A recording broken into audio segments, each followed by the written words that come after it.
Hallo und herzlich willkommen auf Epic. Heute bei uns von Lindner Hof die Advanced Combat Pant, Combat Shirt und das Field Shirt in der normalen Version und in der X-Version heute bei uns.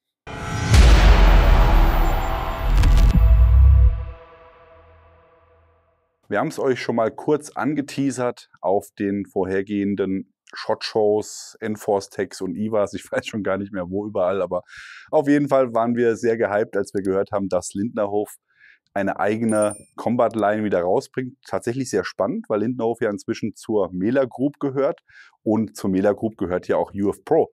Und normalerweise war die Aufteilung ja so gedacht, wir haben UF Pro für die Bekleidung, wir haben die Mela-Gruppe für den ballistischen Schutz und wir haben Lindner Hof für Plattenträger, Pouches, Ausrüstung, whatever. Aber natürlich hat Lindner Hof auch schon vorher selber Bekleidungslinien gemacht und da die Jungs ja auch immer eng mit dem KSK verbundelt sind, hat Lindner Hof gesagt, wir machen in Zusammenarbeit mit UF Pro nochmal eine eigene Variante der Striker X und das ist hier die Advanced Combat Pant oder beziehungsweise auch das Advanced Combat Shirt und das Field Shirt. Ist, wie ihr gerade schon gehört habt, ein dreiteiliges Set. Es gibt also keine Field Pant, denn die Hose ist so universell vom Einsatzspektrum und vom Design her, dass man tatsächlich nur die eine Hose braucht, egal ob für das Feld oder eben für den urbanen Einsatz und dann aber entsprechend passend zum Oberteil einmal das Combat Shirt für den Plattenträger für unten drunter und dann nochmal ein Field Shirt, wie es gehört, für den Einsatz im Feld, im Wald, wo auch immer ihr vielleicht nur einen Chestrig oder einen Rucksack tragt, irgendwas, wo man eben ein bisschen mehr Material und Tarnwirkung braucht am Oberkörper, als euch das hier ein Combat Shirt bietet. Ja, wir steigen mal ein und wir gehen einmal über die Details und ich zeige euch mal, was wir hier so zu erwarten haben. Zunächst einmal fragt ihr euch vielleicht, wo ist der große Unterschied? Wir haben gesehen oder ihr seht vielleicht, es gibt von Lindner Hof die Advanced Combat Pant Shirt, Field Shirt und es gibt die Advanced X Combat Shirt, Pant, Field Shirt. Wo ist der Unterschied? Zum einen ist der Unterschied in den Farben. Aktuell gibt es die Bekleidungslinien in 3 verschiedenen Farbvarianten. Die haben wir auch alle hier. Wir haben einmal Steingrau Oliv hier auf dem Tisch liegen. Wir haben hier Flecktarn und wir haben Multicam. Multicam und Steingrau Oliv ist Advanced X und Flecktarn ist Advanced. Bedeutet nicht etwa, dass Advanced schlechter wäre als X. Tatsächlich sind beide Bekleidungslinien von der Ausstattung her komplett identisch, nur das Material unterscheidet sich. Bei der Flecktarn-Variante, also die Advanced ohne das X, habt ihr ein Baumwoll-Polyester-Gemisch aus 65% Baumwolle und 35% Polyester. Die Stretch-Anteile mit Schöller Stretch-Material haben 92% Polyamid und 8% Elastan. Die Advanced X-Serie hat im Gegenzug dazu ein Obermaterial aus Nyco Extreme mit 57% Polyamid und 43% Baumwolle. Der Stretchanteil aus Schöller Stretch-Material ist genau gleich, nämlich 92% Polyamid und 8% Elastan. Ihr seht also nur geringfügige Änderungen im Vergleich zu der Ausstattung, keine Unterschiede. Von daher könnt ihr, wenn ihr nicht unbedingt sagt, ich will jetzt genau diesen Materialmix haben, aber Flecktarn geht dann nicht, dann müsst ihr euch natürlich da irgendwo entscheiden. Also entweder Farbe oder Materialmix und dann kommt ihr auf euer Produkt. Alright, dann gucken wir uns mal an, was die Bekleidung zu bieten hat. Wir steigen ein mit der Combat Pants Advanced X. Advanced zeigen wir euch nicht, denn wie gesagt, hier hängt es genau in Flecktarn. Die Ausstattung ist exakt gleich, also ihr habt dieselben Merkmal, dieselben Taschenkonfigurationen, nur anderes Material. Wir starten mit dem Hüftbereich, der ist sehr angepasst oder sehr ähnlich an die UF Pro Bekleidung, allerdings noch eine Generation zurück, denn die Lindner Hof Bekleidungslinie ist schon eine Weile in der Entwicklung. Das heißt, den neuesten Entwicklungssprung hat man noch nicht mitgenommen. Der ist nämlich von UF Pro so, dass hier der Flexgürtelbereich, der hier oben zu sehen ist, noch fest vernäht ist. Das ist bei den neuen UF Pro Hosen nicht mehr so. Das heißt, da kann man hier mit einem Einschub diesen Innengürtel, diesen fest fixierten schon mal lösen. Fanden wir tatsächlich nie ein Problem, denn wenn man das nicht mag, kann man das hier einfach abschneiden, dann ist das Ding weg. Ja? Und ansonsten ist es tatsächlich ein sehr, sehr guter Innengürtelersatz, womit ich mir meinen eigentlichen Innengürtel, wenn ich einen doppelten Einsatzgürtel trage mit einem Innengürtel mit Flauschklett und dann obendrauf den Einsatzgürtel mit Hakenklett, spare ich mir diesen einen Gürtel und von daher ist es eine gute Sache. Sehe ich keinen Grund darum, warum man das abschneiden sollte und ja, wenn man es für den Alltag trägt, trägt das Ding tatsächlich auch nicht auf. Mein einziger Kritikpunkt war diese He-Man-Schnalle und die ist tatsächlich ja auch ein bisschen diskreter ausgeführt. Bei Lindner Hof hat man sehr schön gelöst, meiner Meinung nach. Okay, ja, also wie gesagt, Flexgürtel hier fest vernäht. Der ist auch mit einer leichten, steifen Einlage versehen. Das heißt, da habt ihr auf jeden Fall einen sehr, sehr guten Halt, wenn ihr hier euren Einsatzgürtel oben drüber tragt. Außen ist er mit Flauschklett versehen. Das Ganze natürlich auch hinten und auf der anderen Seite. Somit hat ein Gürtel, der außen aufgesetzt wird und Hakenklett hat, den perfekten Halt. Zusätzlich wird das Ganze dann vorne mit dieser Schnalle, die ich eben schon gezeigt habe, verbunden. Das heißt, auch hier könnt ihr das Ganze so weit oder so eng einstellen, wie ihr das braucht, und zwar beidseitig. Das heißt, egal ob ihr Links- oder Rechtshänder seid, macht ihr auf der Seite, wo ihr das gerne möchtet, hier die Schnalle auf und dann könnt ihr das Ganze eng zusammenziehen und habt dadurch dann hier auch keine große Gürtelschnalle wie eine Austria Alpin oder eine D-Buckel oder was auch immer, was hier dann stören könnte. Gerade wenn hier dann auch nochmal ein Abseilgurt oder irgendwas oben drüber liegt, ist das hier extrem flach und drückt nicht. Und das haben sie tatsächlich sehr schön gelöst. Unten drunter verläuft hier einmal das Schöller Stretch Material, was hier dann auch nochmal ein bisschen Flexibilität in der Größe gibt und das wird dann durch den Gürtel auf diese Größe eingestellt. Die Gürtelschlaufen sind auch bekannt von UF Pro, schön groß und breit, wie man sie gerne hat. Dazu habt ihr im unteren Bereich nochmal eine kleine Abnähung, wo dann zum Beispiel Karabiner oder Dummy-Cord durchgeführt werden kann, um Gegenstände in den Taschen zu sichern. Und wie man das auch bei UF Pro kennt, im vorderen Bereich einmal die normale Schlaufe für den Gürtel zum Durchführen, für den Innengürtel. Und den Außengürtel kann man dann nochmal zusätzlich mit Klett hier vorne fixieren, damit er einfach dann auch da schon in Position bleibt. Die Hose selbst wird bedient mit einem Canadian Slotted Button vorne für den Einstieg, dahinter liegend eine Hakenschnalle, um das Ganze nochmal zusätzlich zu fixieren, damit die ganze Last nicht auf den Knopf geht. Und ein Einweg-Reißverschluss, nicht so wie bei UF Pro mit 2 Wege. Bei Lindner Hof pinkelt man nur von oben nach unten. Das heißt, hier gibt es auch nur einen Zipper. Ebenfalls geblieben ist der Airflex-Bereich hier in der Hüfte, ein bisschen nach oben gezogen das Ganze, um dann gerade hier auch bei Last, die durch den Gürtel kommt, hinten das Ganze nochmal ein bisschen komfortabler zu gestalten. Das ist tatsächlich ein Feature, was extrem cool ist und darunter liegend dann auch direkt der Schöller Stretch-Bereich, der über das ganze Gesäß verläuft, um hier maximale Bewegungsfreiheit zu gewährleisten. Unserer Meinung nach das einzige Manko, was die Hose nicht mitbekommen hat von UF Pro, ist aber vielleicht auch nur unsere Meinung, ist der innenliegende Zipper für den Windstopper für UF Pro, der fehlt. Den hätten wir uns tatsächlich sehr gewünscht, weil das ist ein Feature, was wir extrem cool finden. Aber wie gesagt, vielleicht kann man das ja mal in der folgenden Generation noch mit reinbauen, wenn das denn gewünscht ist. Ja, dann gucken wir uns die Taschenkonfiguration an. Auch hier sieht man ganz klar, dass man zwar mit UF Pro kooperiert, aber doch irgendwo auch mit dem KSK spricht und die lieben Crye Precision. Denn hier hat man diese typischen Fronttaschen genau in dessen Design auch angefertigt. Das sind die Oberschenkeltaschen, die vorne auf dem Oberschenkel liegen. Die finden wir persönlich immer extrem praktisch, gerade eben nochmal, um Kleinigkeiten unterzubringen, wie eine Snooze-Dose oder einen Schreibblock, Schreibunterlagen, einen Kompass, eine Rettungsdecke. Alles, was irgendwie klein ist und nicht viel wiegt, kann man dann ohne weiteres nochmal hier vorne unterbringen. Die Tasche ist mit Klett verschlossen, hat unten eine Ablauföse, stört nicht und da kommt man immer gut dran, egal in welcher Lebenslage. Daneben liegend kommen die Oberschenkeltaschen. Die sind mit einer großen Flappe versehen, die mit Klett verschlossen ist. Und die eigentliche Tasche ist vom Design her so aufgebaut, dass ihr sie auch als Dump-Pouch benutzen könnt. Das heißt, hier ist innen nochmal ein weiterer Klett zu finden, wo ihr dann die Flap einklappen könnt. Dann wird die dort gehalten. Dann könnt ihr die Tasche so offen tragen. Die hat dann hier ein Elastikband, was ihr auch nochmal hier mit einem Knoten entsprechend enger oder weiterziehen könnt. Dann könnt ihr die Tasche wie eine Dump-Pouch benutzen und einfach Gegenstände reinwerfen. Und durch den Gummi wird sie dann immer schön zugehalten.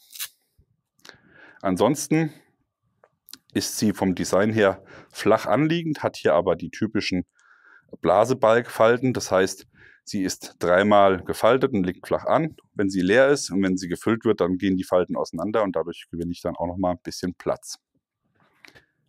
Die Tasche ist nicht nur von oben zugänglich mit der Flappe, sondern auch von vorne. Hier habt ihr nochmal einen Zipperdurchgang, um eben dann auch im Sitzen zugreifen zu können.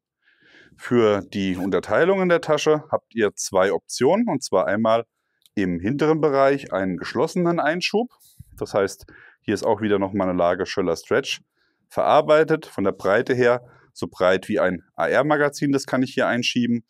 Und daneben ist nochmal ein elastischer Einschub und der ist gedacht ebenfalls von der Breite her für AR-Magazine. Zeige ich euch von vorne nochmal, dass man das gut sehen kann. So sieht das aus. Und damit seht ihr auch schon, wie viel hier reinpasst, nämlich 2 Magazine nebeneinander. Aber ich denke, die Tasche ist noch für viel mehr zu gebrauchen. 2x 0,5 Nalgene passt hier auch rein. Also ihr seht, jetzt haben wir hier 1 Liter Wasser und 2 AR-Magazine. Und ich glaube, da wird sogar 1 Liter oder vielleicht sogar 2 1 Liter Nalgenes reinpassen. Also da habt ihr auf jeden Fall massiv Platz, falls ihr eure Oberschenkel überladen wollt. Und Organisation habt ihr natürlich auch noch. Wir haben aber die Tasche oben drüber noch übersprungen und das ist die normale Hosentasche, wie ihr sie auch kennt. Großer Eingriff auch mit Handschuhen, innen mit Mesh ausgeführt, das heißt, hier atmet auch alles gut. Und im hinteren Bereich wurde nochmal abgenäht, um hier zum Beispiel ein Messer, ein Pistolenmagazin, ein Multitool oder eine Taschenlampe unterzubringen. Das ist überhaupt kein Problem.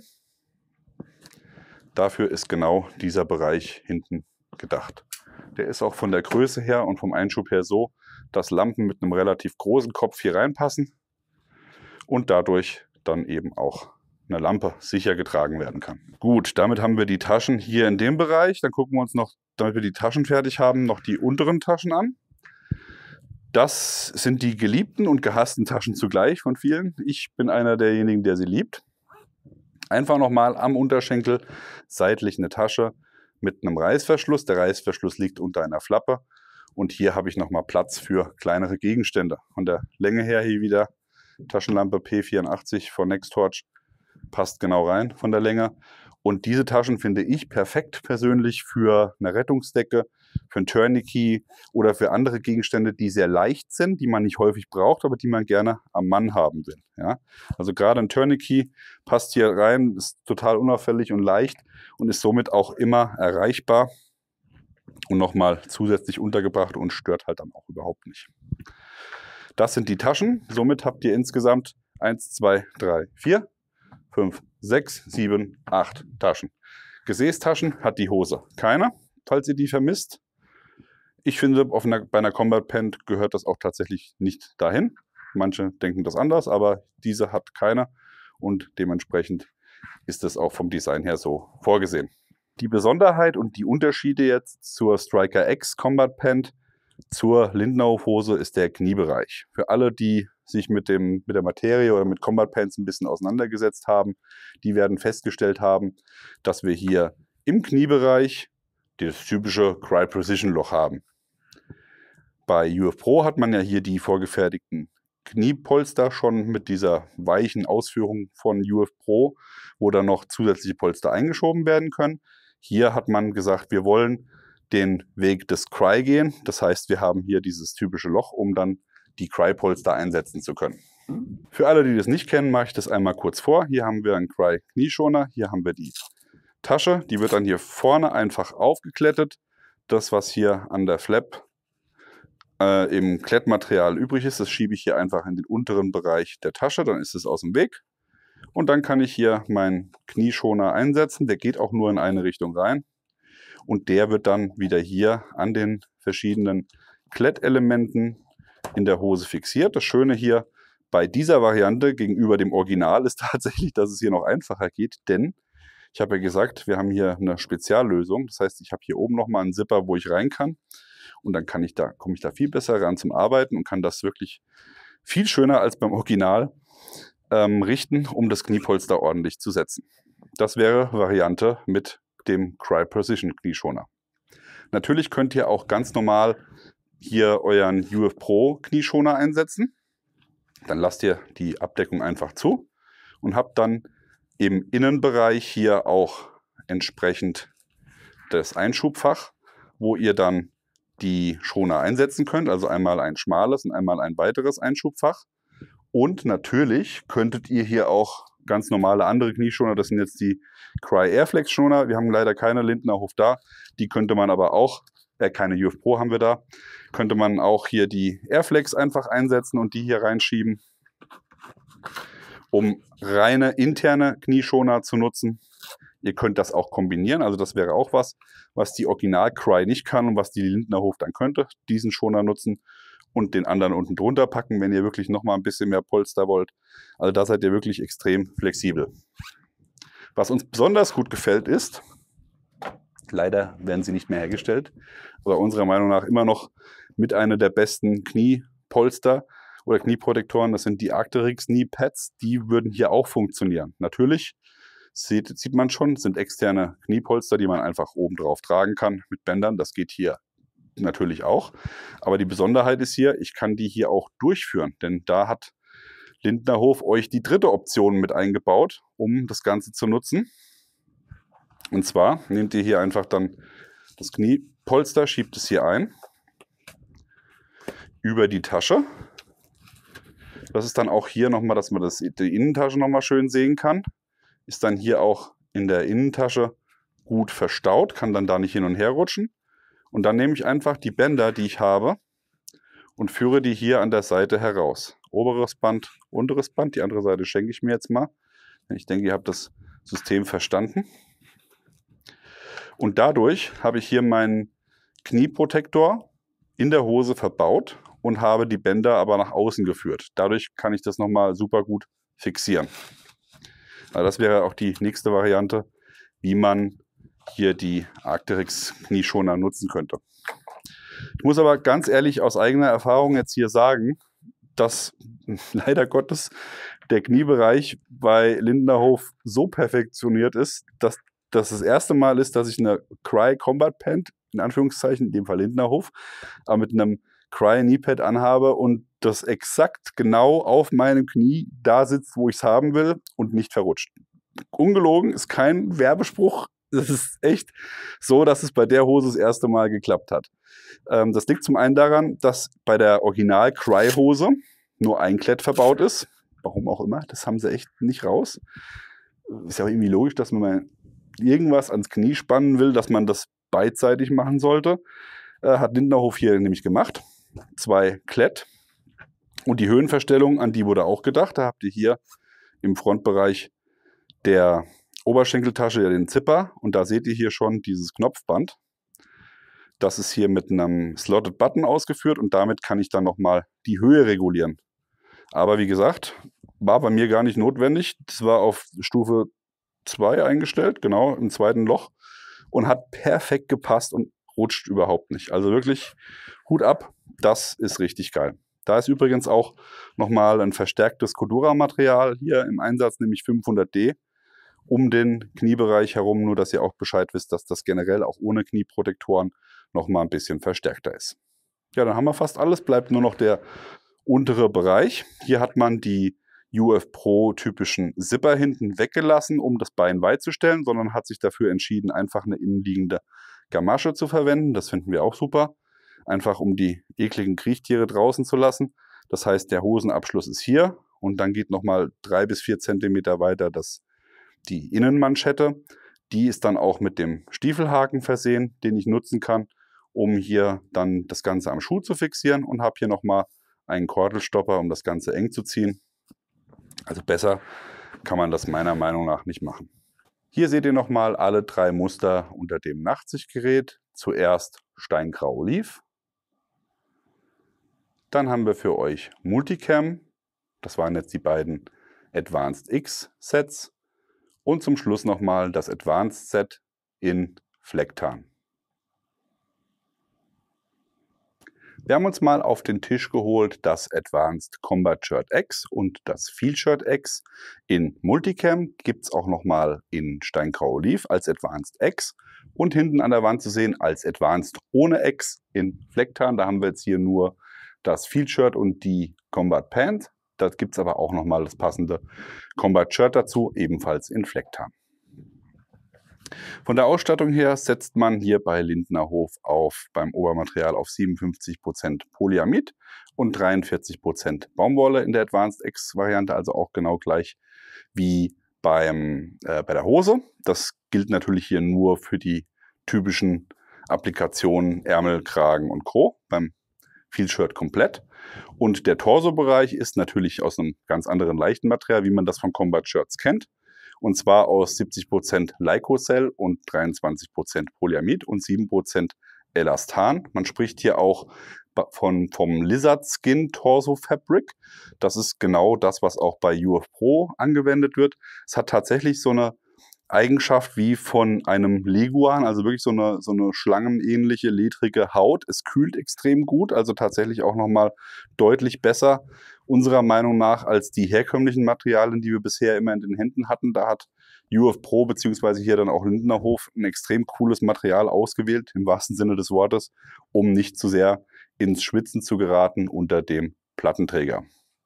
Dazu ist es noch abriebfest, extrem dehnbar für hohe Stabilität und Komfort. Ansonsten habt ihr hier von der Ausstattung her wie üblich einen Zipper, der 3/4 hier im Brustbereich öffnet, ist natürlich auch nochmal unterlegt, damit der Reißverschluss nicht auf der nackten Haut liegt, denn so ein Combat Shirt kann man auch next to skin tragen, sollte man tatsächlich sogar auch. Da braucht man nicht viel unten drunter. Oben gibt es eine kleine Zippergarage und dann entsprechend den Kragen, der innen nochmal ein bisschen weicher ausgeführt ist, aber nicht mit Vlies oder mit sonst was gefüttert ist, sondern wirklich ganz dünn und sommerlich. Und im hinteren Bereich habt ihr 3 Klettverschlüsse. Die sind dafür gedacht, wenn ihr die Breacher Hood anbringt. Die gibt es nämlich auch noch als optionales Zubehör. Einfach nochmal eine Haube fürs Combat Shirt und natürlich auch für die Feldjacke, um für Funkenflug im Nacken da ein bisschen Schutz zu gewährleisten. Unter den Armen hat man hier ein geschlossenes Mesh-Material verwendet, was hier auch nochmal für zusätzliche Belüftung sorgt. Das heißt, hier gibt es keine Reißverschlüsse, die irgendwie für Druckstellen sorgen können am Plattenträger. Das finden wir tatsächlich auch sehr gut. Und das Ganze eben auch nochmal in Multicam, um da die Tarnwirkung aufrechtzuerhalten. An den Oberarmen habt ihr jeweils rechts und links eine Tasche mit einem großen Klettfeld. Hier in Multicam, wie man sehen kann, auch schön in Wagenfarbe. Also sprich, das Klett ist genau in derselben Farbe wie auch das Shirt. Das finden wir sehr gut, dass das farblich sich nicht so abhebt. Braucht man keine Abdeckung, kann man sich sparen. Und im vorderen Bereich dann der Eingriff mit einem Zipper. Hier hätten wir uns vielleicht noch gewünscht, dass man diesen typischen Zipper-Pull noch hat, den man bei UF Pro kennt, zum mit den Zähnen das Ganze festhalten. Und dadurch kann man das natürlich ein bisschen einfacher sich noch gestalten mit dem Auf- und Zumachen. Es geht aber auch so. Tasche ist nicht weiter unterteilt und bietet hier dann nochmal Platz für Gegenstände. Hier ist dann auch übrigens das Waschlabel zu finden, falls ihr das sucht. Linker Ärmel. Für alle, die noch ein bisschen mehr Schutz haben wollen, der Ellbogenbereich ist gedoppelt und hat aber auch nochmal zusätzlich ein Klettfach, um hier ein Polster einzusetzen. Auch hier könnt ihr, wenn ihr wollt, ein UF Pro Polster nutzen, aber auch andere Polster passen hier ohne Probleme rein, um dann hier die Ellbogen noch etwas zu schützen. Besonders gut ausgeführt gefällt uns der Ärmelbereich. Der hat nämlich hier im vorderen Ende, wo dann auch der Verschluss mit dem Klett ist, ein eingefügtes Dreieck aus Stoff. Das heißt, er ist extrem weit nach vorne hin, wenn der Klettverschluss geöffnet ist. Was natürlich wiederum bedeutet, ihr könnt ihn sehr angenehm nach oben krempeln. Also der Ärmel lässt sich super gut krempeln, weil wirklich viel Platz ist. Und falls ihr das Shirt geschlossen tragen wollt, könnt ihr hier einfach die Falte einmal umlegen und dann das Ganze mit einem Klett verschließen. Das war's fürs Combat Shirt. Mehr gibt es dazu eigentlich nicht zu sagen. Nochmal für euch auch die Größen. Das ist alles, was wir hier haben, ist XL. Ich bin 1,80 Meter groß und habe aktuell 105 Kilo. Und mir passt das XL-Zeug relativ gut, ohne dass es spannt. Geht's weiter mit dem Field Shirt. haben wir ja schon gesagt, wie eben auch beim Material wieder 57% Polyamid und 43% Baumwolle. Diesmal aber über das ganze Shirt, denn wir haben hier keinen Torso-Bereich, der elastisch ist, sondern das Field-Shirt ist ja dann tatsächlich dafür gedacht, wie man es hier hinten auch beim Flecktarn sehen kann, um nochmal ein bisschen mit mehr Tarnwirkung ein Feldshirt zu haben, was funktioniert eben auch mit einem Chest-Rig oder mit einem Rucksack. Immer dann, wenn ein Combat-Shirt nicht die richtige Waffe der Wahl ist. Von der Ausstattung her, hoher Kragen, auch hier wieder Klettverschlüsse für die Breacher Hood. Die Front wird mit einem Zipper bedient, ist ein YKK-Zipper, Einwege, und der geht nicht bis ganz unten, auch nicht bis ganz oben, wenn man das hier mal sich anschaut. Der Kragen wird quasi geklettet, das heißt, ihr habt einen Stehkragen, der geklettet werden kann, aber auch abgelegt nach unten geklappt werden kann. Deswegen geht der Reißverschluss nur bis zum Kragen. Und im unteren Bereich habt ihr auch nochmal ungefähr 10 bis 15 Zentimeter, wo der Reißverschluss nicht hingeht. Das heißt, auch da wiederum habt ihr weniger Probleme mit der Ausrüstung und die Jacke ist immer ein bisschen luftiger. Das untere Ende wird dann hier ebenfalls mit Klett verschlossen bei Bedarf. Das gilt dann auch für den Rest vom Reißverschluss, der hier mit einer Windflappe unterlegt ist und auch mit einer Flappe abgedeckt ist. Das heißt, man sieht den Reißverschluss hier gar nicht. Der kann komplett nochmal mit 5 Klettstreifen über dem Zipper fixiert werden. Sonstige Ausstattungsmerkmale sind auch hier wieder Oberarmtaschen, genau gleich aufgebaut wie beim Combat Shirt. Das heißt auch wieder Klett, hier in Multicam Wagenfarbe, Reißverschlusszugriff von vorne. Hier aber als Unterteilung nichts, genau wie beim Combat Shirt, aber dafür habt ihr hier im hinteren Bereich nochmal eine Lasche, um Gegenstände einzuhängen. Sowas finden wir immer ganz cool. Dummy Cord all the way. Wenn es nicht da ist, nähen wir es uns selber rein. Ärmel ist ebenfalls genau gleich ausgeführt wie beim Combat Shirt. Das heißt, ihr habt hier den großen Bereich mit dem doppelten Material im Ellbogen und auch hier wieder einen Einschub für zusätzliche Polsterung. Und auch der Ärmelabschluss wurde hier weit gewählt, um das Ganze eben auch gut hochkrempeln zu können. Und dann hier mit Klettverschluss am Bündchen. Als letztes Feature habt ihr noch eine Achselbelüftung. Bei einem Field-Shirt macht das auch durchaus Sinn. Die ist UF Pro typisch, auch wenn es Lindnerhof ist in dem Fall, aber eben in Kooperation entstanden ist. Habt ihr hier ein Mesh-Material unterlegt unter einem Zipper, das hier in 2 Wegen bedient werden kann. Das heißt, egal in welche Richtung ihr das bedient, könnt ihr das immer zumachen. Und wenn das offen ist, kann hier auch nichts Größeres eindringen, weil hier das Ganze sauber unterlegt ist. Auf der Brust findet ihr noch 2 Klettstreifen für Namens- und Rangpatches und darunter liegend angeschrägte Brusttaschen, die auf der Außenseite mit dem Zipper zu bedienen sind und auch über Blasebike-Funktionen verfügen. Das heißt, auch hier wieder kann man viel reinpacken. Das Ganze beult sich aus, weil hier noch Stoff da ist, der dann arbeiten kann. Und dann habt ihr den Zugriff von außen, was dann wiederum mit einem Chest-Rig einen einfacheren Zugriff gewährt. Könnte man tatsächlich sogar unterm Plattenträger tragen, um dann von außen zugreifen zu können. Sehr cool gelöst.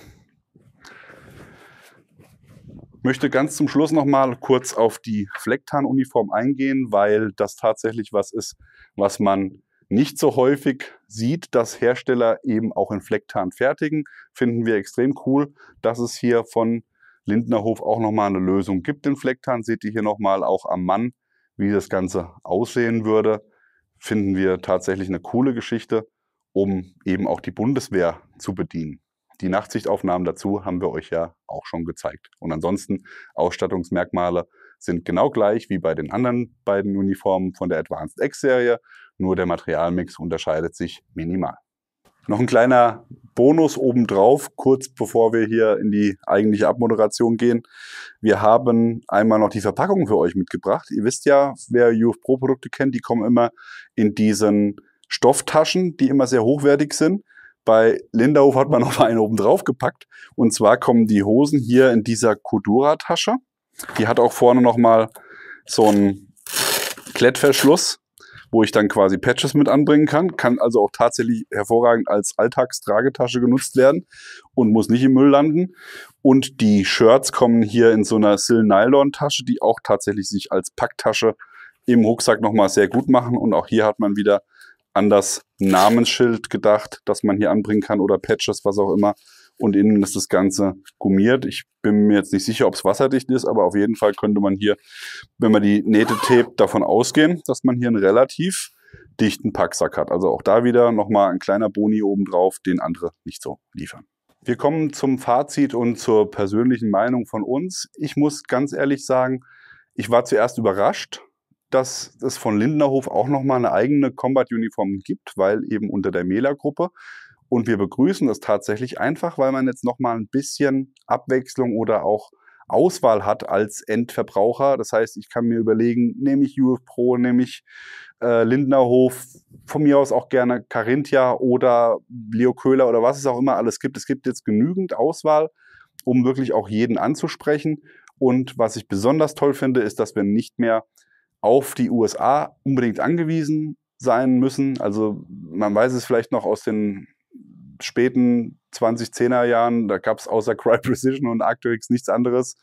Und inzwischen muss man sagen, man sieht auch immer mehr Amerikaner mit UF Pro und Lindnerhof rumlaufen und von daher alles richtig gemacht, Europa. Und da sind wir auch wirklich stolz drauf, dass es hier aus dem schönen Lenkries jetzt hier eine coole Sache gibt und meiner Meinung nach gerade was die Hose angeht, auch nochmal ein Step forward gegenüber dem, was die USA ursprünglich mal rausgebracht hat. Wenn ihr euch fragt, wo ihr die Sachen bekommt, die gibt es bei Recon Company. Der Link ist hier unten eingeblendet. Dort bekommt ihr nicht nur Multicam, sondern auch Steingrau Oliv und Flecktarn und zwar alle 3 Varianten in allen verfügbaren Größen. Wir sind sehr gespannt auf eure Meinung.